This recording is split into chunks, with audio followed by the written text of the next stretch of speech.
High-salt diets may harm even those with normal blood pressure.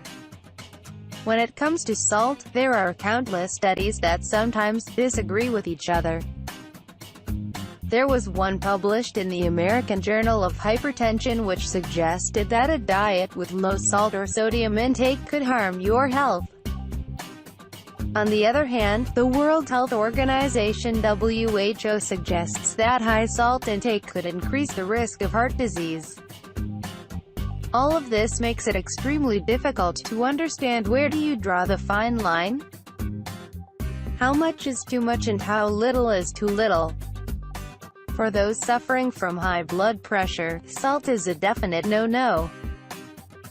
They must restrict the quantity of salt in all their meals, but what if you've got normal blood pressure? Can you be liberal with the use of salt? How experts use salt in their food. A recent study published in the Journal of the American College of Cardiology puts a brake on this notion. Researchers at the University of Delaware have found how a diet with extra sodium content can cause long-term damage to various organs including heart, kidneys, brain and blood vessels. Those who suffer from high blood pressure and cholesterol are generally recommended to shun salt, but health experts advise others to keep a strict watch on their daily sodium as well. Blood pressure responses to alterations in dietary sodium vary widely, which has led to the concept of salt-sensitive blood pressure, said one of the study authors, William Farquhar.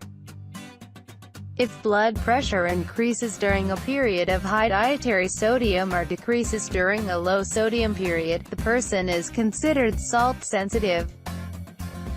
If there is no change in blood pressure with sodium restriction, an individual is considered salt-resistant, Farquhar noted.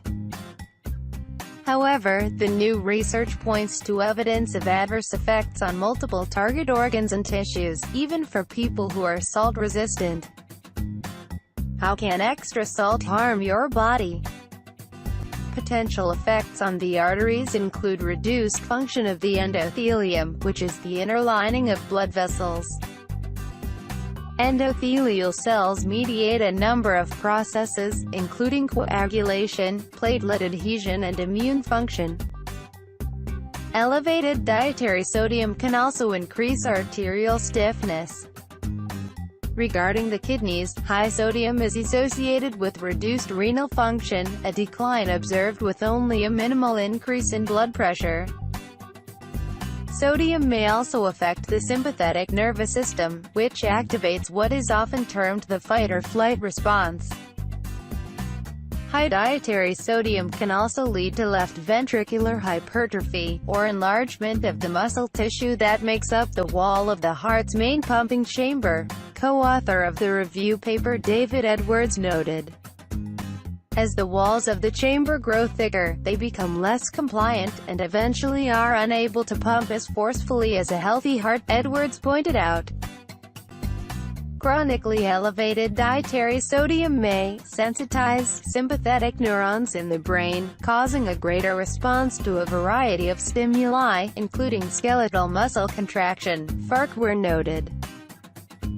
According to a study that came out last year, global sodium consumption is already at an alarming level.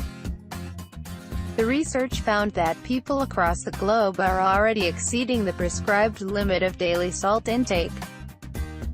The standard limit prescribed by the World Health Organization is 2 grams 2,000 milligrams. Surprisingly, the study estimated the global sodium consumption in the year 2010 to be twice as much as the prescribed limit. The study was published in the New England Journal of Medicine, which stated that the rise in sodium consumption has resulted into more than 1.6 million cardiovascular-related deaths per year. How to reduce salt intake. Do away with the salt shaker. Once you don't see it on your table, chances are that you'll skip putting some extra in your meals. Cook with less salt.